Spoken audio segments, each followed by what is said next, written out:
Good morning and welcome back to Morning Markets from True Potential, Paul Durrant, Investment Director.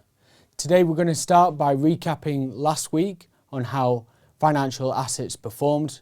Equity markets rallied strongly, particularly within the US. The S&P 500, the main index, was up 6%, and the more tech-focused, the Nasdaq, up 8%. That was really following the release of the US inflation report on Thursday, coming in better than expected, going from a level of 8.2% down to 7.7%, and it's that direction of travel that investors really got positive about. Still well above that 2% target, but it's the direction which is key. Elsewhere, European stocks, they were positive over the week, buoyed by the inflation report in the US, but also the corporate earnings that were coming through. Beating analyst expectations, 60% of companies that reported beating expectations, and revenues are holding up firm, and we're seeing earnings revisions higher, which is a real positive, benefiting from the translation effects of having a weaker euro. In terms of global government bonds and corporate bonds, they were also positive for the week. Here in the UK, the FTSE 100 was marginally down, facing headwinds from a strong pound. The pound was up 4% against the US dollar, reaching 1.18 on the dollar. In terms of economic data, on Friday we had UK GDP for the third quarter. That was negative, minus 0.2%, but ahead of analyst expectations.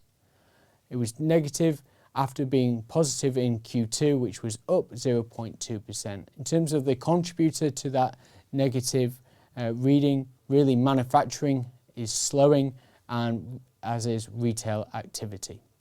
We look at a more timelier measure for UK economic activity on a monthly basis.